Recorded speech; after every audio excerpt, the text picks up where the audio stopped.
Hello दोस्तों, welcome back to my YouTube channel. और इस वीडियो में हम लोग लॉ की वीडियो आपके आगे बढ़ाने वाले हैं। चैनल में नए हो तो जल्दी से सब्सक्राइब ठोक दो, वीडियो को लाइक ठोक देना, पसंद आएगी तो अपने दोस्तों के साथ शेयर कर दो। ज़्यादा बात मेरे को नहीं करनी इस वीडियो में, क्योंकि मेरे को आपको अब आगे पढ़ाना है। आपका कॉन्ट्रैक्ट है, पिछले वीडियो में हमने क्या क्या पढ़ लिया था मैं याद दिला दूँ। हमने कॉन्ट्रैक्ट का डेफिनेशन पढ़ लिया है, ठीक है। What do you mean by contract? Contract is an agreement which is enforceable by law. What do you mean by agreement? Agreement means a promise और a set of promise forming consideration for each other. What do you mean by promise? Promise मतलब होता है offer plus acceptance, ठीक है। जो हमारा consideration है और ऑब्जेक्ट है वो लीगल होना चाहिए कॉन्ट्रैक्ट बनाने का। फिर हमने एग्रीमेंट और कॉन्ट्रैक्ट के बीच में पढ़ा था डिफरेंस, ठीक है। और हमने पढ़ा था ऑफर के बारे में। ऑफर हमने नीचे पढ़ा था, नीचे जाएंगे तो हमने ऑफर के बारे में बहुत सारी बातें पढ़ी थी। हमने ऑफर का डेफिनेशन पढ़ा था, when one person signifies to another extend is willingness to do and abstain from doing something. Abstain का मतलब क्या होता है? रोकना, ठीक है। Essentials of a valid offer पढ़ा था हमने। ऑफर्स के टाइप्स पढ़े थे। कितने टाइप्स के ऑफर होते हैं? General offer, specific offer, counter offer, cross offer और स्टैंडिंग ऑफर। जनरल ऑफर क्या होता है? Which is given to public at large. Standing offer क्या होता है? जो कि एक लिमिटेड एक पीरियड तक ओपन रहेगा, जैसे अमेजोन की सेल। क्रॉस ऑफर क्या होता है? क्रॉस ऑफर मतलब दो इंसान at a same time same चीज, सेम प्राइस, सेम कुछ, सब कुछ सेम सोच रहे हैं एक दूसरे को ऑफर करने के लिए, क्रॉस ऑफर। काउंटर ऑफर क्या होता है? नेगोशिएशन। स्पेसिफिक ऑफर क्या होता है? एक पर्टिकुलर पर्सन को जो हम देते हैं। ये सब पढ़ा था हमने। ये पढ़ा था दो तरीके से ऑफर दिए जा सकते हैं, एक एक्सप्रेस होता है, इम्प्लाइड होता है। एक्सप्रेस मतलब हम वर्ड्स के टर्म में, चाहे ओरल हो चाहे रिटर्न हो, हम किसी को बोलेंगे। इम्प्लाइड क्या होता है? जो प्रिज्यूम्ड है, जो हम मान ही जाएंगे कि ऑफर है ही है, ठीक है। जैसे एटीएम मशीन और बस का एग्जाम्पल हमने पढ़ा था, ठीक है। हमने केस लॉ पढ़ा था, लालमैन शुक्ला वर्सेस गौरी दत्त। हमने पढ़ा था बोल्टन वर्सेस जोन्स। और भी केस लॉज हमने पढ़े थे। और कौन से केस लॉ? हाँ, Carlill versus Carbolic Smoke Ball Company हमने पढ़ा था। स्टीवेंसन वर्सेस पढ़ा था, एंडरसन वर्सेस स्टीवेंसन नहीं पढ़ा था। चलो ठीक है।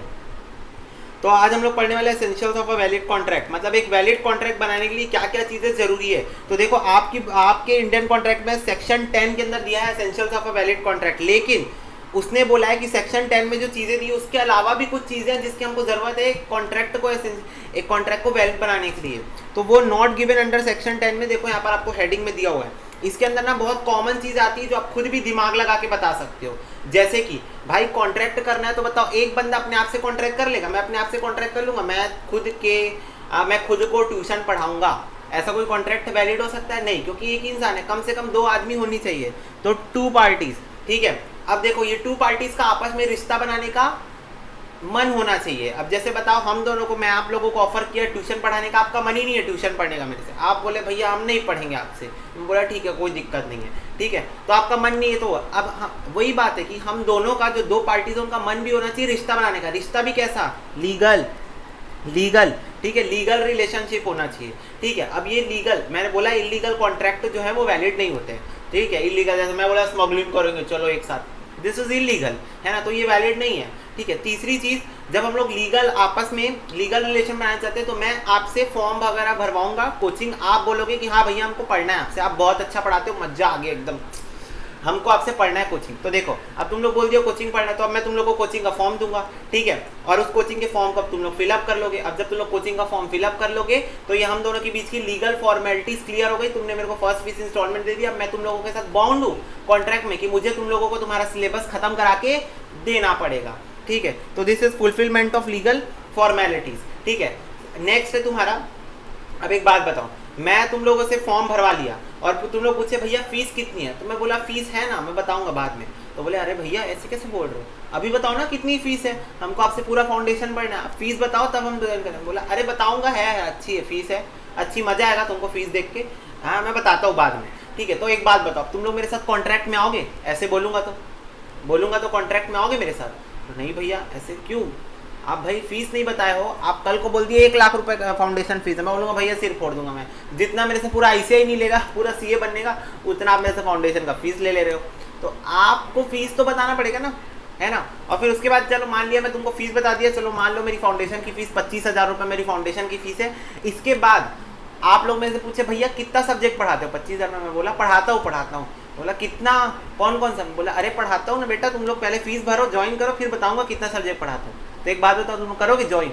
ना, हम नहीं करेंगे ज्वाइन। तो this is what certainty of meaning, मतलब हर कॉन्ट्रैक्ट में जो मीनिंग है वो सर्टेन होना चाहिए, मीनिंग सर्टेन होना चाहिए, ऐसे हवा में तीर हम नहीं छोड़ सकते। नेक्स्ट है परफॉर्मेंस, ठीक है, पॉसिबिलिटी ऑफ परफॉर्मेंस। मैं तुमको बोला बुर्र जादू करके मैं तुमको CA फाउंडेशन का रिजल्ट बना के दूंगा, मेरे को 50,000 रुपये दे दो, कुछ नहीं, एग्जाम कुछ नहीं देना, तुम्हारे नाम का सीए फाउंडेशन, तुम्हारा सीआरओ, ठीक है, मतलब मेरा सेंट्रल रीजन है तो मेरा सीआरओ है, तुम्हारा जो भी हो सीआरओ डब्ल्यूआरओ जो भी है, मैं तुमको रिजल्ट बना के दे दूंगा बिना फाउंडेशन का एग्जाम दिए, बिना फाउंडेशन का एग्जाम दिया। I am going to give your result that you are clear your CA foundation exam.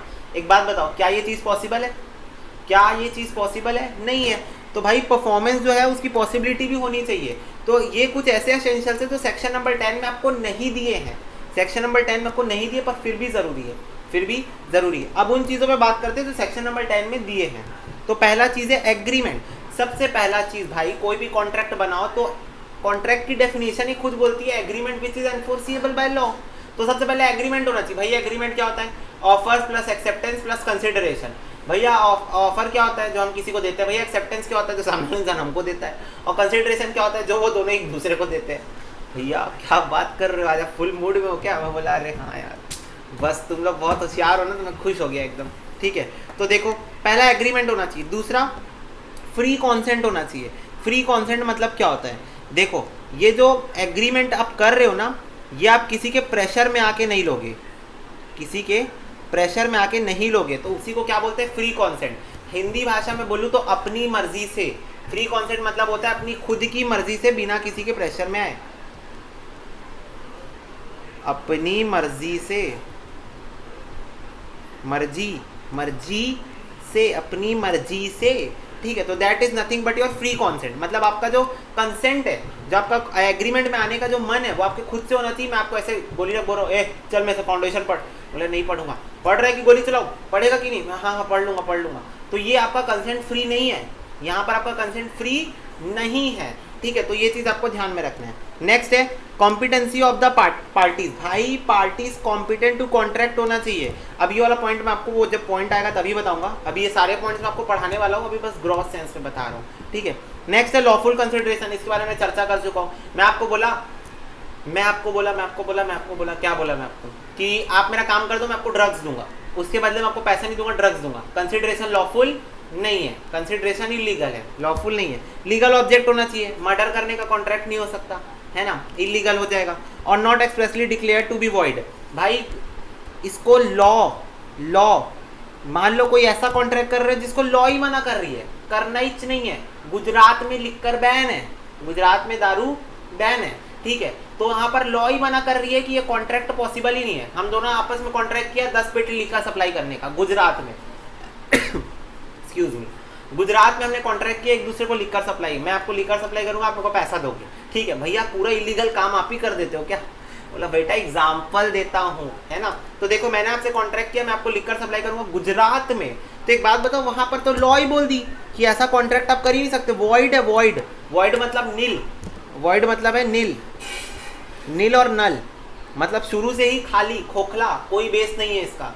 Void है मतलब खत्म है ही नहीं, वॉइड मतलब है ही नहीं, सीधा मान लो। ठीक है, तो भाई ये जो कॉन्ट्रैक्ट है वो गुजरात में शुरू जब स्टार्ट हुआ तभी से भाई वो बैन है लिखकर, तो फिर वहां पर ये चीज़ हो ही नहीं सकती। तो जिसके लिए लॉ मना कर दी भाई, वो तो कॉन्ट्रैक्ट बन ही नहीं सकता। तो ये सीधी बात। चलो अब एक एक करके पढ़ ले। तो देखो सबसे पहले टू पार्टीज। तो देख लो टू पार्टीज में, देख लो यहाँ पर देखो बोल रहे हैं one can not contract with himself, अपने आप से कोई कॉन्ट्रैक्ट कर नहीं सकता। और contract involve at least to parties, one party is making the offer, other party accepted. ठीक है, वही सब बात बता रहा है आपको। कॉन्ट्रैक्ट में be made by natural person, by other person having legal existing, example company, university, it necessary to remember the identity of the party as certain. बोल रहा है कि जो नेचुरल पर्सन है और आर्टिफिशियल पर्सन है उनके बीच में भी कॉन्ट्रैक्ट हो सकता है। May be made by natural person, by other person having legal existence. Legal existence मतलब आर्टिफिशियल जुडिशियल पर्सन।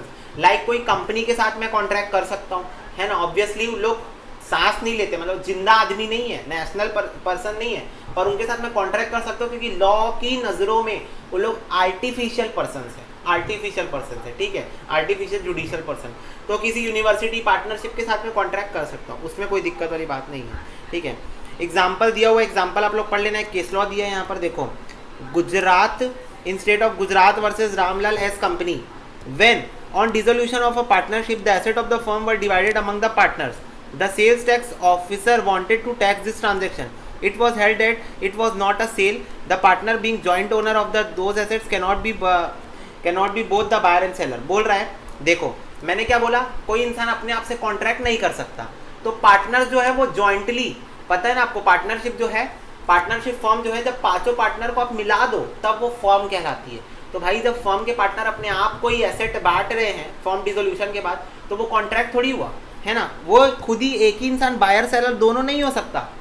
मैं ऐसा बोल सकता हूँ क्या कि ये मेरा कैलकुलेटर है, मैं इसको अपने आप को बेच रहा हूँ और इस ट्रांजैक्शन में फिर मैं टैक्स भी लगा दूँ, सेल्स ऑफिसर, नॉट पॉसिबल। मैं खुद ही बायर खुद ही सेलर नहीं हो सकता, दो पार्टीज होनी चाहिए, ठीक है। तो इसीलिए कोर्ट केस में ये बोला गया कि this is not a sale, because दोनों एक ही आदमी है, दोनों एक ही आदमी है, ठीक है। सेकंड बोल रहा है parties must be intended to create legal relationship. There must be an intention of the parties to create a legal relationship between them. Social or domestic types of agreements are not enforceable in court and hence do not result in contract. बोल रहा है social और domestic type के agreement, social और domestic type के agreement भाई contract नहीं बन सकते भैया।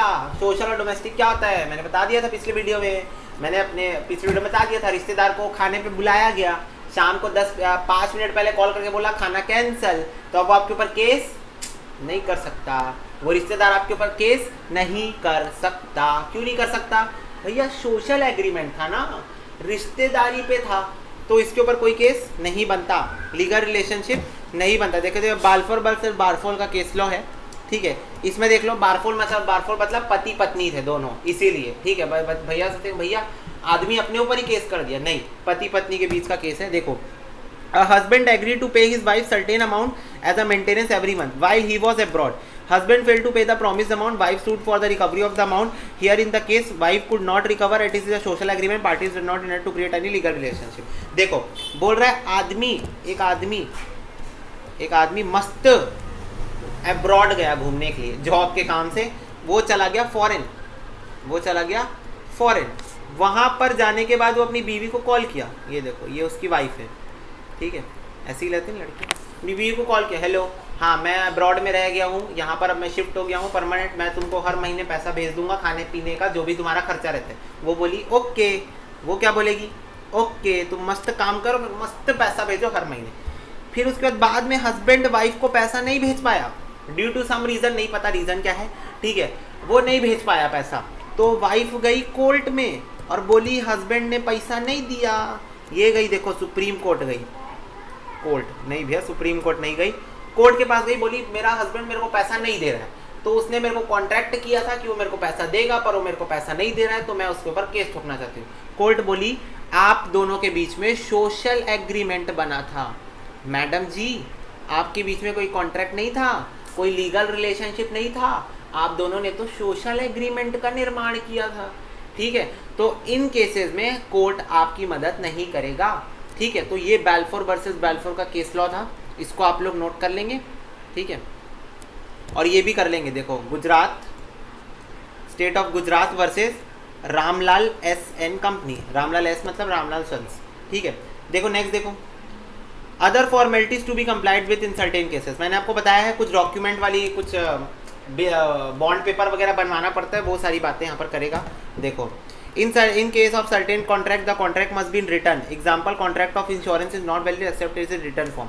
देखो बोल रहा है कुछ कॉन्ट्रैक्ट रिटर्न फॉर्म में होने चाहिए, जैसे आपके एडमिशन की जो मैं फॉर्म आपको दूंगा, ठीक है। Further in case of certain contract registration of contract under laws which is force at the time essential for the valid example वो है। देखो जैसे हम लोग लैंड वगैरह बेचते हैं तो वो भी तो कॉन्ट्रैक्ट ही होता है, लैंड की सेलिंग परचेज ये भी तो कॉन्ट्रैक्ट होता है। तो उन केसेस में हम लोगों को लीगल डॉक्यूमेंट्स बनवाने पड़ते हैं, है ना, बॉन्ड पेपर बनता है, उस पर बाकायदा लॉयर्स का साइन होता है ना, वो स्टैम्प पेपर में। तो ये सारे डॉक्यूमेंट्स मतलब अदर फॉर्मेलिटीज़ हैं, ये सारी भी हमको कंप्लाई करनी पड़ती है। फिर बोल रहा है सर्टेनिटी ऑफ मीनिंग, ठीक है। तो जो वो है कॉन्ट्रैक्ट है वो वेग नहीं होना चाहिए, इंडेफिनेट नहीं होना चाहिए। जैसे कि वो ऑयल वाला एग्जाम्पल मैं आपको पहले ही दे चुका हूँ, वही यहाँ पर लिखा हुआ है, ठीक है। फिर बोल रहा है possibility of performance, possibility of performance मतलब परफॉर्मेंस पॉसिबल होना चाहिए। देख लो एग्जांपल पढ़ लो, बोल रहा है बी ने बोला ए को, ए एग्री किया बी के साथ कि वो खजाना ढूंढ के देगा उसको जादू से, दिस इज नॉट पॉसिबल, तो इसीलिए कॉन्ट्रैक्ट वैलिड नहीं है, ठीक है। अब सेक्शन 10 की रिक्वायरमेंट्स पढ़ाता हूँ, ठीक है, जो कि अब देखो ये वाला क्वेश्चन ना एग्जाम में आने की चांसेस बहुत ज़्यादा है। तुमको पता है ना तुम्हारा एग्जाम लिखने वाला है, मैथ्स के जैसे MCQ तो नहीं है, ठीक है। लिख के आना है तुमको आंसर, तो तुमको ये सब याद करना पड़ेगा, ठीक है। तो अच्छे से समझ लो ताकि लिखते बन जाए और फिर याद कर लो मस्त, ठीक है। तो देखो ऑफर एंड एक्सेप्टेंस और एन एग्रीमेंट, एग्रीमेंट होना चाहिए। An agreement is the first essential element of a valid contract. क्यों? क्योंकि कॉन्ट्रैक्ट खुद ही बोलता है N agreement which is enforceable by law. तो पहला एसेंशियल चीज तो यही है कि पहले एग्रीमेंट तो बना लो, ठीक है, मतलब offer plus acceptance plus consideration तो कर लो, ठीक है। फिर बोल रहा है according to section 2E agreement, section 2E किसका है? एग्रीमेंट, है ना। In every promise and every set of promise forming consideration for each other is an agreement. According to section 2B, a proposal accepted becomes a promise and agreement is the outcome of offer and acceptance. बोल रहा है agreement जो है वो outcome होता है offer acceptance और consideration का। यहाँ पर लिखा नहीं है पर कंसिडरेशन भी जरूरी है, ठीक है। तो ये चीज़ तो आप लोग जानते हो। फ्री कॉन्सेंट, फ्री कॉन्सेंट में बोल रहा है टू और more person are said to be consent when they agree upon the same thing in the same sense. This can be understood as identity of mind in understanding that terms which considers ad idem. Considers ad idem इसका मतलब होता है कि दो लोग same time same जगह same चीज same समय same same same same same. भैया क्या बोल रहे हो आप? मतलब दो लोग जब आपस में दिमाग से सेम चीज सोचते हैं, सेम चीज, जैसे मैंने सोचा कि मुझे आपको अपना फोन 10,000 में बेचना है, आपने सोचा कि मेरा फोन आपको 10,000 में खरीदना है, तो इसमें दोनों की मर्जी है, दोनों की इच्छा है, तो this is nothing but your free consent. This is what your free consent. ठीक है. Further such a consent must be free. बोल रहा है फ्री होना चाहिए. क्यों? Consent could be consider as a free if it is not caused by coercion, understanding, fraud, misrepresentation और mistake. When consent to agreement is caused by coercion, undue influence, fraud, the agreement is said contract voidable is the option of the. अब देखो voidable का मतलब मैं आपको बताऊंगा आगे क्या होता है. voidable मतलब बाकी coercion, undue influence, fraud, misrepresentation और mistake, ये पांचों वो चीज़ें हैं कि अगर ये पांचों में से कोई भी एक चीज़ हो गई तो कॉन्ट्रैक्ट फ्री नहीं रहेगा. जो कॉन्ट्रैक्ट रहेगा वो फ्री कॉन्सेंट नहीं कहलाएगा. क्यों? क्योंकि पांचों चीज़ कुछ ना कुछ ऐसी चीज़ें हैं जो आप प्रेशर में डिसीजन लेने में आपको वो करती है, आपको प्रेशराइज करती है डिसीजन लेने के लिए. पांचों चीज़. भैया ये पांचों का मतलब हमको नहीं पता. Coercion, undue influence, fraud, misrepresentation, mistake. Coercion मतलब क्या होता है अभी बता रहा हूँ, आगे फिर बताऊंगा, क्योंकि इसके ऊपर तुमको पूरे पूरे चैप्टर पढ़ने बेटा. ये जो छोटे छोटे पॉइंट्स हैं ना, इसके ऊपर पूरे पूरे चैप्टर पढ़ने, तो आगे फिर से बताऊंगा, पर अभी फिर भी बता रहा हूँ. कोर्जन मतलब होता है बंदूक मेरी लैला, मतलब सिर पे बंदूक रख के डिसीजन लेवाना. चल चल अपनी प्रॉपर्टी पे नाम कर, चल चल जल्दी कर जल्दी कर जल्दी कर. तो दिस इज व्हाट कोवर्जन. ठीक है. अनड्यू इन्फ्लुएंस क्या होता है? जैसे मान लो आप अपने पापा के पास गए, पापा फोन दिलाओ ना, वो फोन दिलाओ ना. नहीं दिलाऊंगा, भाग्या से कोई फोन नहीं मिलेगा, कम परसेंट है, फोन दिला दो. कोई फोन नहीं, बोल दिया ना पापा फोन दिला दो प्लीज प्लीज प्लीज फोन दिला दो. तो ये आप क्या कर रहे हो पापा को? बस भैया इमोशनल ब्लैकमेल कर रहे हैं. मैंने बोला बिल्कुल सही. अगर आप अपने रिश्ते का फ़ायदा उठा के, किसी इंसान के साथ अपने रिश्ते का फ़ायदा उठा के अगर आप उस इंसान को इमोशनली ब्लैकमेल करके उससे कोई कॉन्ट्रैक्ट करवा रहे हो, तो दिस इज अनड्यू इन्फ्लुएंस. ठीक है. नेक्स्ट है फ्रॉड. फ्रॉड का मतलब मुझे नहीं लगता आपको बताना पड़ेगा, घपला. मिसरिप्रेजेंटेशन. मिसरिप्रेजेंटेशन मतलब किसी चीज़ को गलत शो करना जानबूझ के, किसी चीज़ को गलत शो करना जानबूझ के. मैं बोला मैं आपको ये कैलकुलेटर बेचूंगा, पर मुझे पता है ये कैलकुलेटर खराब है, इसकी बैटरी लो है, एक हफ्ते बाद ये बंद हो जाएगा. मेरे को ये बात पता थी, पर आपको पता थी क्या? नहीं. आपके सामने कैलकुलेटर चल रहा था मस्त, क्योंकि एक हफ्ते बाद इसकी बैटरी लो होने वाली है. मेरे को ये बात पता है, आपको ना नहीं पता. तो देखो ये कैलकुलेटर मैं आपको बेच दिया झूठ बोल के, मिसरिप्रेजेंटेशन. ठीक है. एक हफ्ते बाद आपके साथ पता चला कि आपके पास तो फ्रॉड हो गया, मिसरिप्रेजेंटेशन हो गया. तो जिसको मिसरिप्रेजेंटेशन बोलते हैं. और फिफ्थ है मिस्टेक. मिस्टेक मतलब होता है मुझे जेन्युइनली नहीं पता था कि इस कैलकुलेटर की बैटरी एक हफ्ते बाद लो हो जाएगी. मैंने गलती से बाय मिस्टेक आपको कैलकुलेटर सेल कर दिया, मुझे नहीं पता था. तो आप लेके आओगे, मैं बोलूँगा कोई नहीं सर, मैं आपको फ्री में बैटरी डाल के देता हूँ, क्योंकि मेरी गलती हो गई, मिस्टेक. तो ये कॉन्ट्रैक्ट 5 तरीके से फ्री नहीं रह जाता है. मतलब फ्री कॉन्सेंट तब होगा जब ये पांचों नहीं होंगे, और ये पांचों में से कोई एक चीज भी अगर कॉन्ट्रैक्ट के अंदर हो गई तो ये आपका फ्री कॉन्सेंट नहीं रह जाएगा. ठीक है.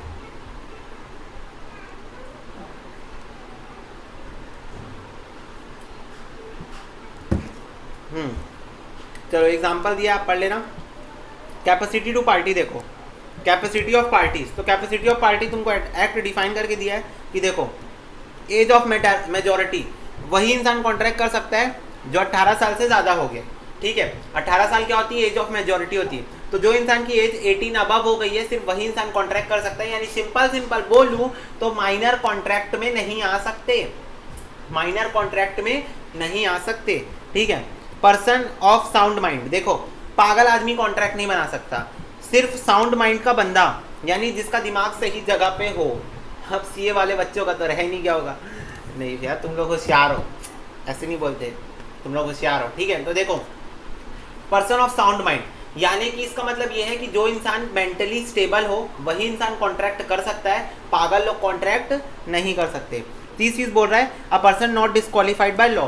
बेटा तुम्हारे ऊपर केस ठोक दिया गया है, तुम जेल में हो, ठीक है, तो लॉ तुमको अब कोई कॉन्ट्रैक्ट करने का पावर ही नहीं दे रहा है तुमको। A person not otherwise disqualified by law, मतलब वो पर्सन जिसको लॉ ने डिस्क्वालीफाई कर दिया है कि अब तुम कॉन्ट्रैक्ट नहीं कर सकते, लॉ बोल दिया, केस ठोक दिया, सुप्रीम कोर्ट बोली अब तुम कोई कॉन्ट्रैक्ट नहीं कर सकते, तो वो भी पर्सन कॉन्ट्रैक्ट में नहीं आ सकता, ठीक है।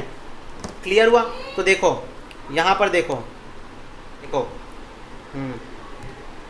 देखो यहाँ पर क्वालिफिकेशन ए में बोल रहा है 18 साल, क्वालिफिकेशन बी में बोल रहा है a person of a sound mind सिर्फ कॉन्ट्रैक्ट में आ सकता है। लुनैटिक पर्सन, लुनैटिक मतलब पागल, इडियट पर्सन, ड्रंकन पर्सन, दरवा, ठीक है, drunk person, undue influence of some intoxicant is not sub, intoxicant मतलब ड्रग्स, ठीक है, ड्रग्स, ये सारा जो इंसान लेके रखा है वो इंसान भी कॉन्ट्रैक्ट नहीं कर सकता।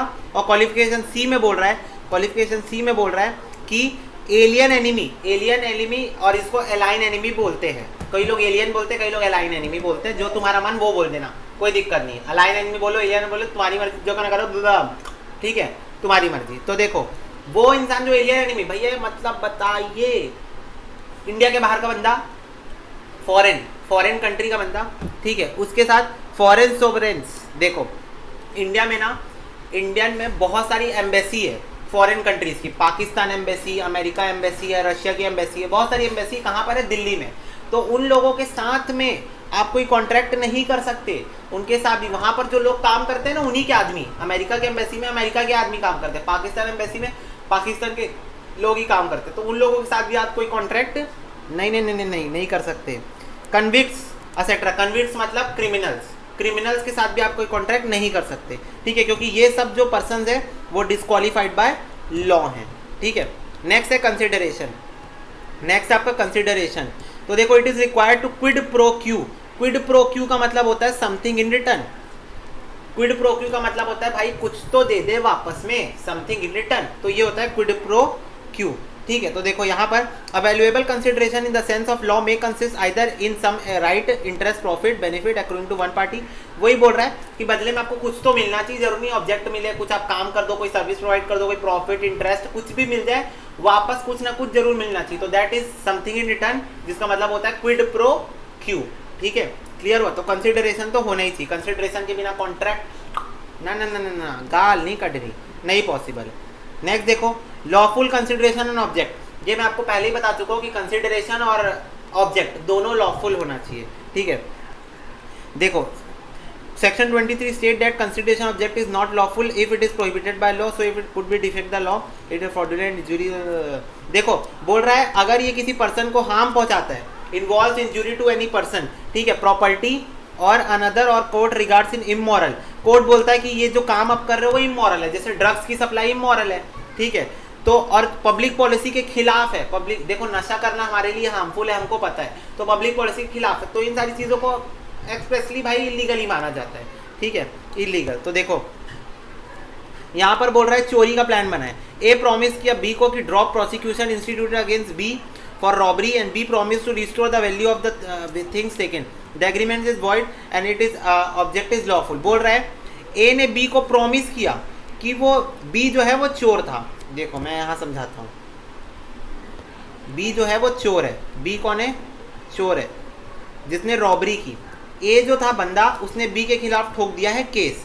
बी आया ए के पास, बोला सर माफ़ कर दो मेरे को, मैं गरीब आदमी हूँ, चोरी कर लिया था, मैं आपको आपका पूरा चोरी का सामान वापस कर देता हूँ, पूरा सामान वापस कर देता हूँ, बस आप कोर्ट केस वापस ले लो, बस आप कोर्ट केस क्या कर लो, वापस ले लो। ए बोला ओके, तो बी ने उसको सामान वापस कर दिया, ए ने कोर्ट केस वापस ले लिया। तो this is oppose to public policy. क्यों? उसने एक चोर को क्या कर दिया? छोड़ दिया।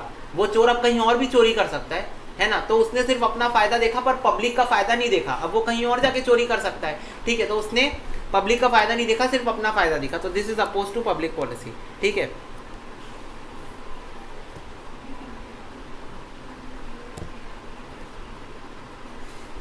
नेक्स्ट देखो, not expressly declare to be void. The agreement entered into must not which the law declared to be illegal और वॉइड। देखो बोल रहा है ऐसा एग्रीमेंट मत बनाओ जिसको लॉ खुद ही इलीगल और वॉइड बोल दिया है, ऐसा एग्रीमेंट मत बनाओ, ठीक है। An illegal agreement is an agreement expressly और इम्प्लीडेटली प्रोहिबिटेड बाय लॉ, मतलब एक्सप्रेसली और इम्प्लाइड दोनों तरीके से लॉ ने इसको प्रोहिबिट करके रखा है, दोनों में से किसी एक तरीके से। Avoid agreement is one without any legal effect, ठीक है। वॉइड एग्रीमेंट क्या होता है? जिसमें कोई भी लीगल इफेक्ट नहीं होता, मतलब लॉ का कोई दूर दूर तक उसमें कोई कंट्रीब्यूशन रहेगा ही नहीं। लॉ बोलेगा मैं तो जानता ही नहीं, कंप्लीटली इलीगल है, लीगल इफेक्ट नहीं रहेगा, इसका मतलब वो कंप्लीटली इलीगल है। कंप्लीटली क्या है? इलीगल है, ठीक है। तो इलीगल चीज़ों के लिए तो लॉ बोलता है मैं तो लूंगा ही नहीं भाई, है ना, तुम जाना तुम्हारे काम देने। इलीगल कॉन्ट्रैक्ट में मेरी कोई रिस्पॉन्सिबिलिटी नहीं, कोर्ट में केस करने मत आना। इलीगल कॉन्ट्रैक्ट जाओ बनाओ, इलीगल एग्रीमेंट बनाओ, जाओ जो करना करो, कोर्ट में मत आना कॉन्ट्रैक्ट बना के कि देखो ये है, क्योंकि इलीगल है तो मेरा तो कोई रिस्पॉन्सिबिलिटी यहाँ पर बनेगा ही नहीं, ठीक है। देखो एग्जाम्पल में क्या दिया है? Threat to commit suicide, murder और मेकिंग पब्लिशिंग डेफ्लामेटरी स्टेटमेंट और entering into agreement which are oppose to public policy or illegal in nature. बोल रहा है ये सारी चीजें क्या है? इलीगल है। जैसे अभी चल रहा है टिकटॉक वर्सेज यूट्यूब, आपको तो पता ही होगा, ट्रेंडिंग टॉपिक है। Similarly any agreement in restraint of trade, marriage, legal proceeding are classical example of void agreement. देखो अगर आपने कोई ऐसा एग्रीमेंट किया जिसमें आप बोलो मैं जिंदगी भर शादी नहीं करूंगा या मैं सिर्फ तेरे से ही शादी करूंगा, आपने ऐसा कोई कॉन्ट्रैक्ट बना लिया, लॉ बोलता है ये क्या बात हुई, ऐसा कोई कॉन्ट्रैक्ट बन सकता है क्या? नहीं बन सकता, ठीक है। तो ये वॉइड है, ठीक है। कोई लीगल प्रोसीडिंग के खिलाफ, जैसे अभी ए ने ऊपर बी को प्रॉमिस किया कि मैं कोर्ट केस वापस ले लूंगा, मेरा सामान वापस कर दे, ये सब भाई शुरू से ही वॉइड है, शुरू से ही नल है, नल है, नल, ठीक है। क्लियर हुआ? तो ये सारी बातें थी, ये हमने पढ़ा essentials of a valid contract. अगले वीडियो में हम लोग पढ़ेंगे शायद टाइप्स ऑफ कॉन्ट्रैक्ट, पर अगर मेरे को लगा उसके पहले मुझे आपको एक्सेप्टेंस या फिर कम्युनिकेशन कराना है तो मैं वो कराऊंगा पहले, उसके बाद टाइप्स ऑफ कॉन्ट्रैक्ट में आऊँगा, ठीक है। बाकी तो हम लोग अगले वीडियो देखते हैं। इस वीडियो में इतना ही भाई, वीडियो को लाइक जरूर ठोक देना, शेयर जरूर कर देना। तब तक के लिए बाय बाय।